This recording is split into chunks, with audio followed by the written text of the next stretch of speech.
Hello students, drawing theory RBSE channel में आपका स्वागत है। आज मैं आपको राजस्थान माध्यमिक शिक्षा बोर्ड का जो नवीन पाठ्यक्रम है 2020 से एनसीईआरटी पैटर्न पे लागू हो गया है, उसी की कक्षा 11 का विषय चित्रकला अध्याय 2 सिंधु घाटी की कलाएं भाग 2 को इस वीडियो में मैं पढ़ाऊंगी। स्टूडेंट्स, मैं आपको वीडियो स्टार्ट करने से पहले आपको ये समझा दूं कि सिंधु घाटी की जो कलाएं हैं उसके ऊपर मैंने पूर्व में भी एक वीडियो बनाया है भाग 1 के अंतर्गत। उसमें मैंने सिंधु घाटी की जो कलाएं हैं उनकी महत्वपूर्ण कलाओं में से, जैसे वहाँ की मूर्तियाँ, मिट्टी की मूर्तियाँ, कांसे की मूर्तियाँ, वहाँ की मृण मूर्तियाँ, उसके अलावा वहाँ से प्राप्त मोहरें, इन सभी को मैंने विस्तार से आपको समझाया है। तो पूरा अध्याय समझने के लिए आपको भाग 2 के साथ साथ भाग 1 को भी अच्छे से अध्ययन करना होगा। अब मैं ले चलती हूँ आपको भाग 2 की तरफ। इस पार्ट में मैंने जो भाग 1 के अलावा जो कलात्मक सामग्रियों की जानकारी बच गई थी उसको मैंने इस वीडियो में आपको समझाया है। सबसे पहले मैं ले चलती हूँ आपको मृद भांड, कि मिट्टी के बर्तन कहते हैं मृद भांडों को। तो ये सिंधु घाटी सभ्यता में बहुत ही सुंदर मिट्टी के बर्तन बनाए गए थे, और आप जैसा कि देख पा रहे हैं इनका आकार देखेंगे आप तो अलग अलग शेप के बहुत ही सुंदर पैटर्न के यहाँ पे मिट्टी के बर्तन मृद भांड बनाए गए थे। आप देखेंगे ये ज़्यादातर लाल मिट्टी के बने हैं, हो सकता है ये काली मिट्टी के भी बने हों, परंतु इनमें लाल लेप कर दिया गया था। ज़्यादातर सभी बर्तन चाक पे बनाए गए थे और इनके ऊपर नक्काशी और डिज़ाइन बनाई गई थी जो कि ज्यामितीय शैली की है। अब मैं ले चलती हूँ इसके जो टेक्स्ट मैटर है उसकी तरफ। मृद भांड का अर्थ होता है मिट्टी के बर्तन। यहाँ पाए गए अधिकतर बर्तन कुम्हार की चाक पर बनाए जाते थे।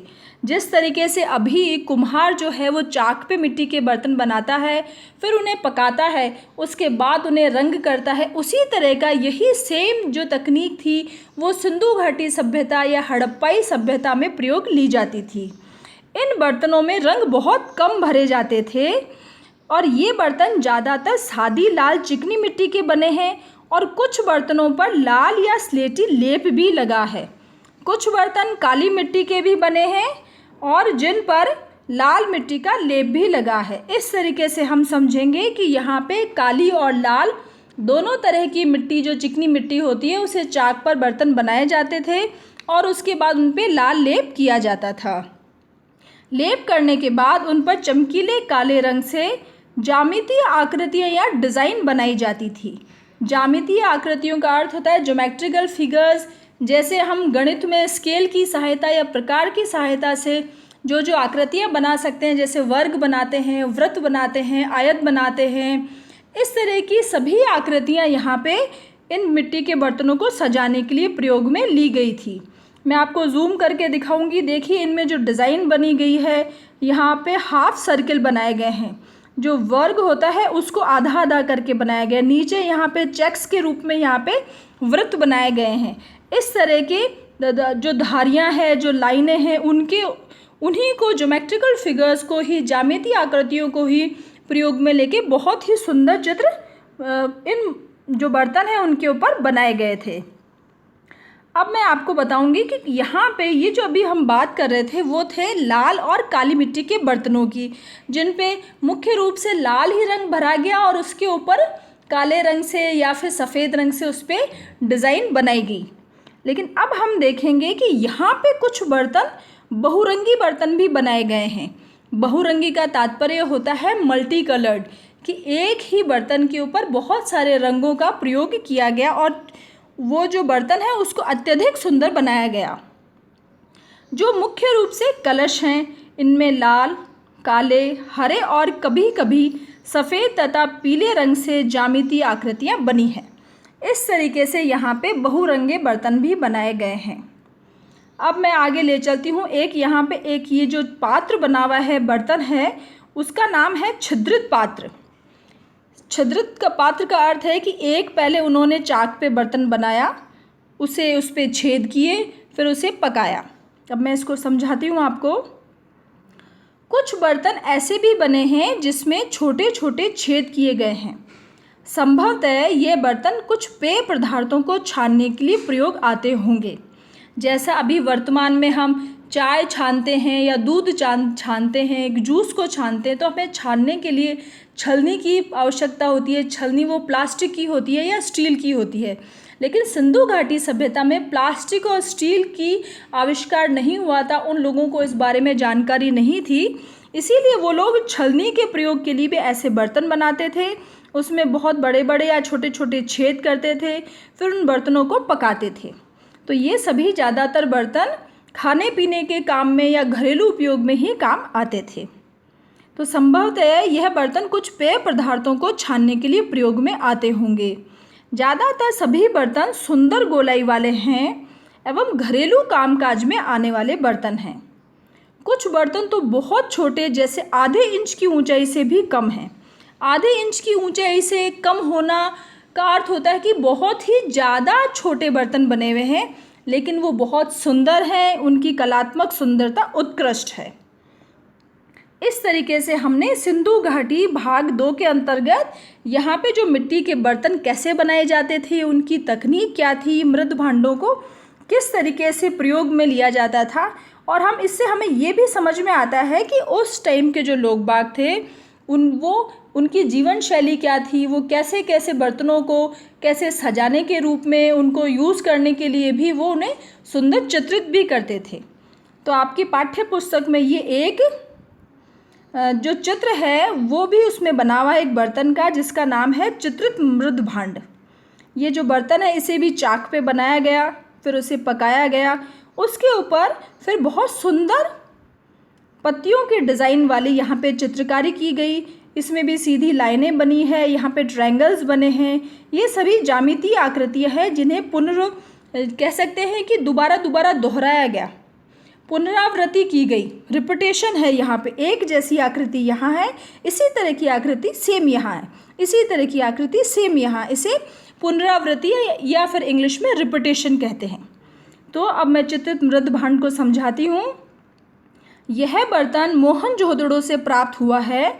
इसे भी कुम्हार ने चाक पर चिकनी मिट्टी से बनाया, फिर आग में पकाया, बाद में इस पर सुंदर चित्र बनाकर बर्तन को कलात्मकता दी गई और कुछ वनस्पतियों जैसे पेड़ के पत्तों और ज्यामितीय आकृतियों को बर्तन पर उकेरा गया, जिससे बर्तन बहुत सुंदर लग रहा है। हम देख पाएंगे बहुत ही सुंदर बर्तन बनाया गया है। आज के जो बर्तन बनाने वाले जो लोग बाग हैं उनसे भी कहीं ज़्यादा सुंदर ये बर्तन हमें दिखाई दे रहा है कि मिट्टी का ऐसा सुंदर कलात्मक बर्तन यहाँ पे बनाया गया है जिसकी कोई सीमा भी नहीं है। बहुत सुंदर बर्तन बनाया गया है। अब मैं आगे ले चलती हूँ आपको। सिंधु घाटी सभ्यता में आभूषणों का भी प्रयोग होता था। यहाँ के लोग बाग अपने आप को सजाने के लिए आभूषणों का प्रयोग करते थे, जैसे अब हम वर्तमान में करते हैं। किसी शादी ब्याह त्यौहार में या फिर महिलाएं डेली रूटीन में भी बहुत सारे आभूषण पहनती है जिससे वो सुंदर लगे। तो इसी तरह के आभूषण सिंधु घाटी सभ्यता के जो केंद्र हैं वहाँ से उनके अवशेष मिले हैं। कुछ पूरे साबुत भी आभूषण मिले हैं। ये इस बात की गवाह है कि उस जो समय की जो जीवन शैली थी वो बहुत ही कह सकते हैं कि फैशनेबल जीवन जीना वो लोग जानते थे। यहाँ स्त्री व पुरुष अपने आप को आभूषणों से सजाते थे।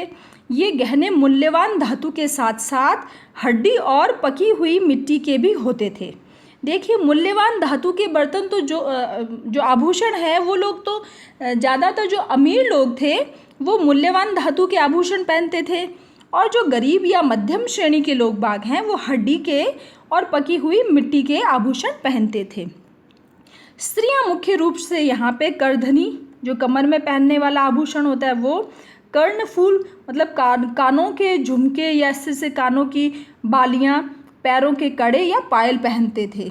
और पुरुष व स्त्रियां दोनों मुख्य रूप से गले में हार, बाजूबंद, अंगूठियां, और आमतौर पर ये स्त्री और पुरुष दोनों ही पहनते थे।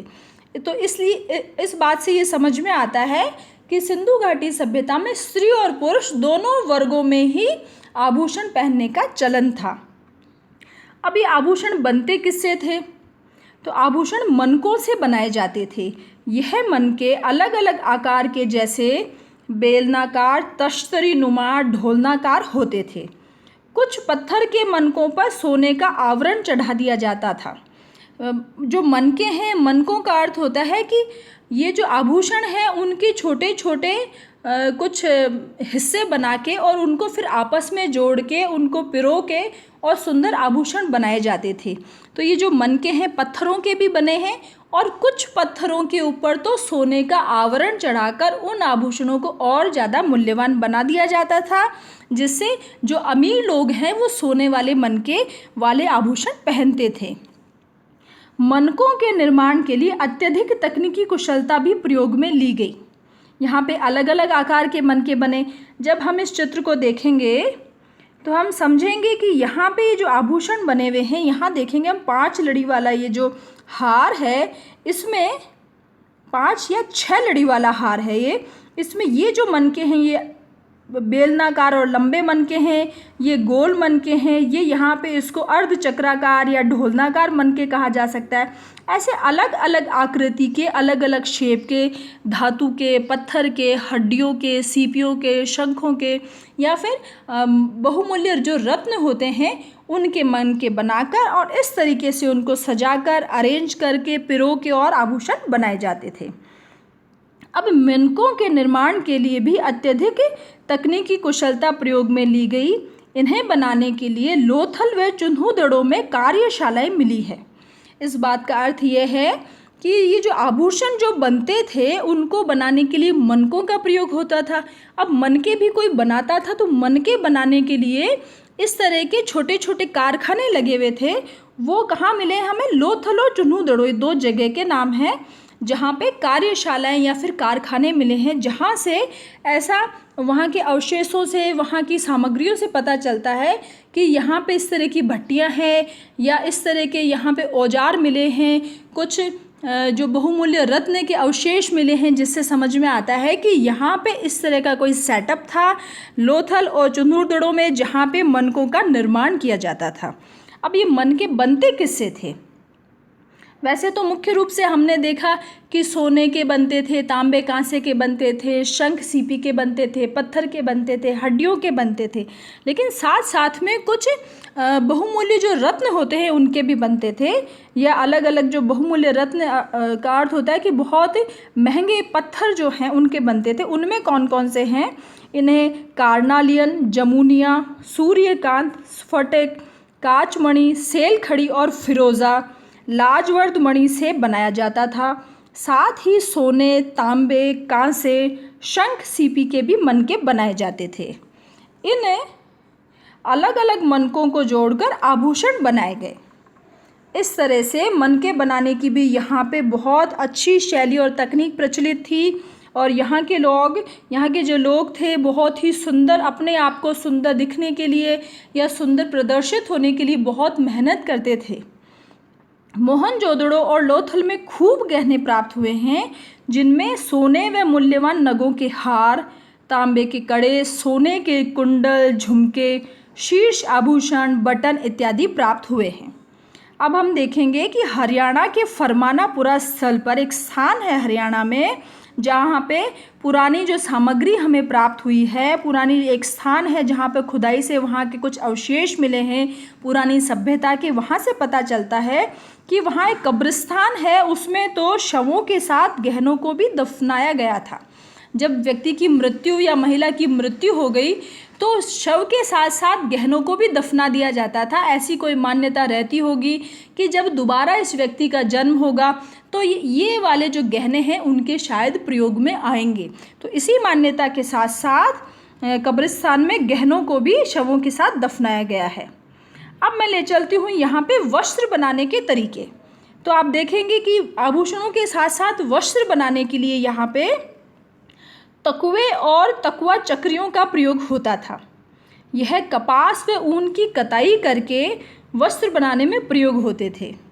जिस तरीके से आप देखेंगे कि चरखे से सूत की कताई होती है, उसी तरीके से सिंधु घाटी सभ्यता में तकुए और तकुआ चक्रियाँ होती थी, जिससे कपास और ऊन की कताई करके उसका सूत बनाया जाता था और सूत बनाने के बाद उसका वस्त्र बनाया जाता था। यह चक्रियाँ, ये जो तकवे बनाने के ये जो कपड़ा है, वो जो सूत बनाने के जो औजार हैं उन्हें तकुआ या चक्रिया कहते हैं। ये मिट्टी या सीपियों की बनी होती थी। वस्त्रों में पुरुष व स्त्रियाँ धोती, शॉल आदि पहनते थे। तो हम ऐसे समझेंगे कि उस टाइम के लोग वस्त्र क्या पहनते थे। तो हमने यहाँ से जो मूर्तियाँ प्राप्त हुई है, एक हमने पूर्व के वीडियो में देखा कि एक योगी की मूर्ति है, उसने एक शॉल ओढ़ा हुआ है और शॉल भी ऐसे साधारण नहीं है, उसमें भी त्रिफुली अलंकरण है। इसी के साथ साथ वहाँ से जो स्त्रियों की जो मूर्तियाँ प्राप्त हुई है, जैसे वहाँ पे जो मातृका की मूर्ति है उसने भी अधोवस्त्र में एक धोती लपेटी हुई है। तो हम समझेंगे कि यहाँ पे स्त्री पुरुषों में वस्त्रों में मुख्य रूप से धोती और शॉल का प्रचलन ज़्यादा था।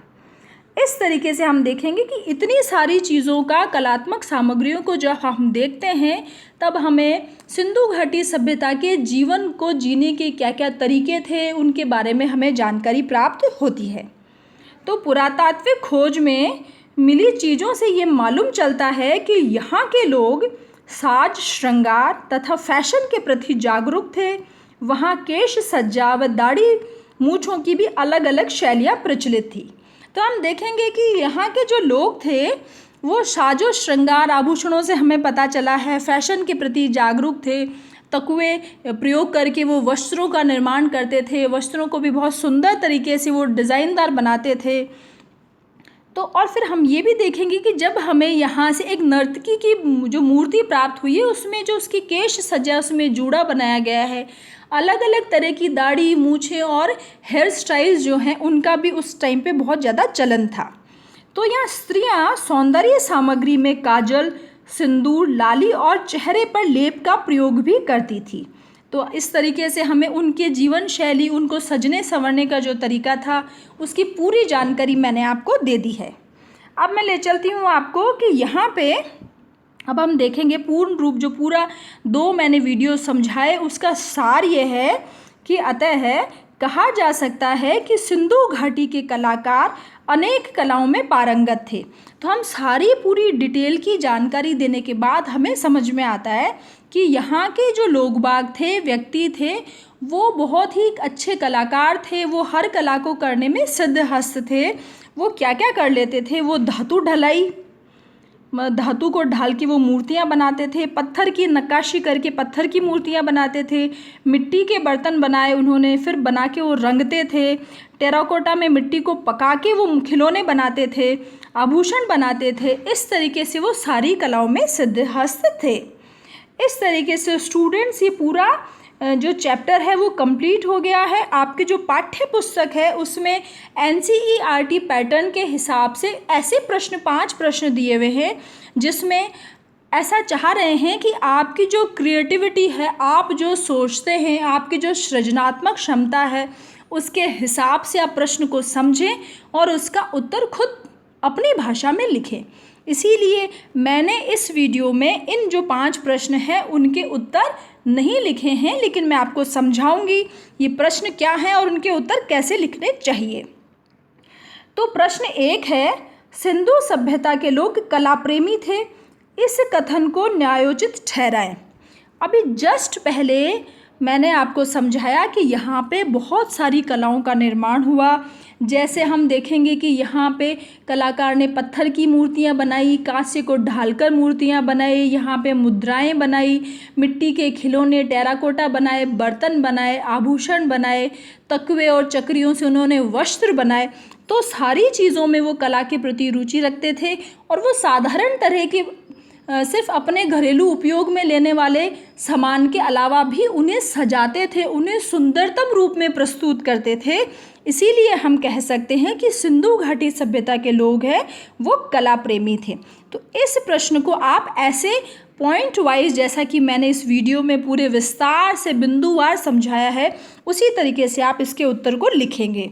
अब दूसरा प्रश्न है, हड़प्पाई मृण मूर्तियाँ और आज की मृण मूर्तियों में क्या समानताएं हैं और क्या असमानताएं हैं। तो आप इस पूरे वीडियो को अच्छे से देखें। यहाँ की जितनी भी मिट्टी की मूर्तियाँ बनी हैं, मातृकाओं की मूर्तियाँ हैं और मातृकाओं की मूर्तियों को देखेंगे कि वो थोड़ी सी भद्दी बनी हैं, उनकी आंखें बड़ी गोल गोल सी हैं, नाक बिल्कुल चोंच जैसी तीखी है, और उनके जो आभूषण या वस्त्र है वो भी बहुत ज़्यादा सजा के नहीं बनाए गए। और अब जो वर्तमान की जो मूर्तियाँ बनती है, मिट्टी की मूर्तियाँ बनती है, उसमें यथार्थवादी शैली का पुट होता है। मूर्ति को अच्छे से अच्छे बनाने का, सुंदर दिखने का प्रयास करवाया जाता है।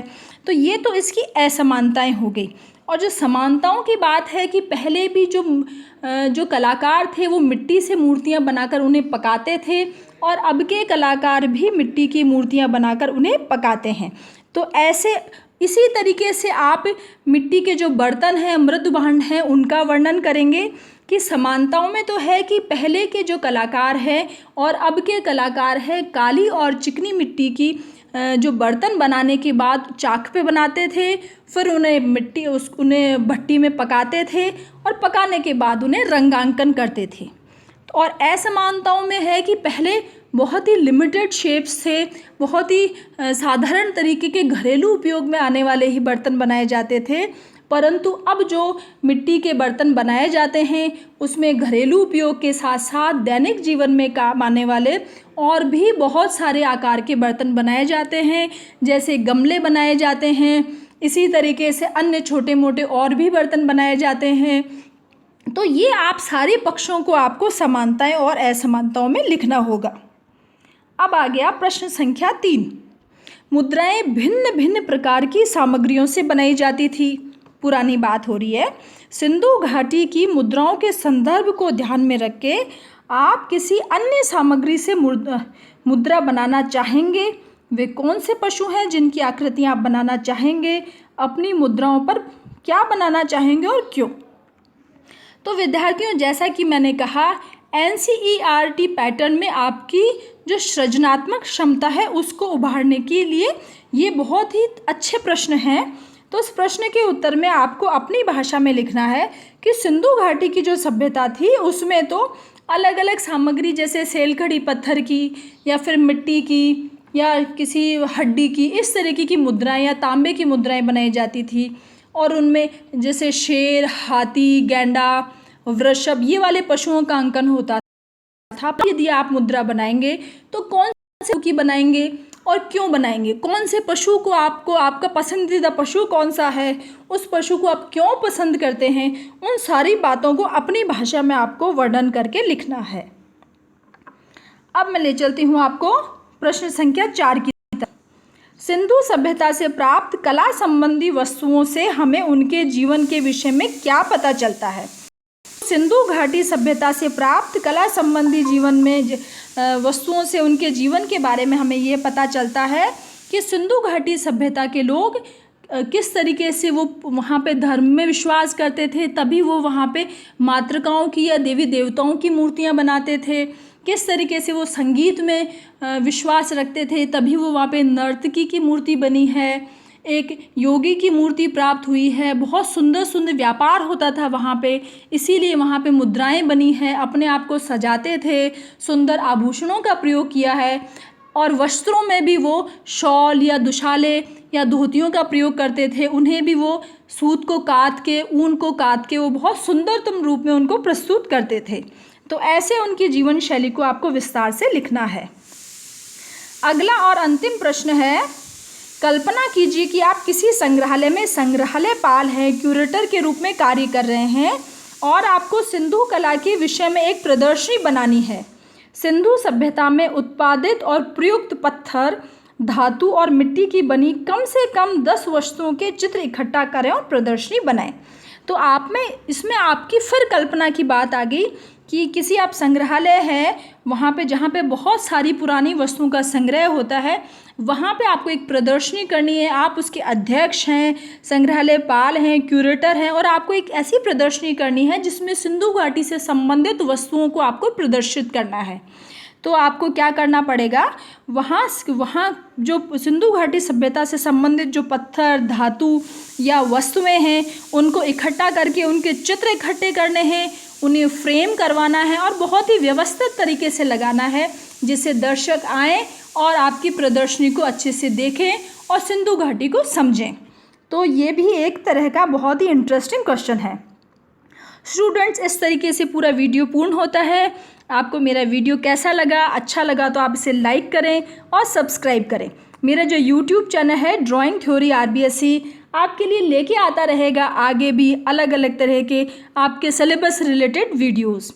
आपको मेरी जो वेबसाइट है www.drawingtheory.com, वहाँ से जाके आप क्वेश्चन बैंक और लेसन के नोट्स प्राप्त कर सकते हैं।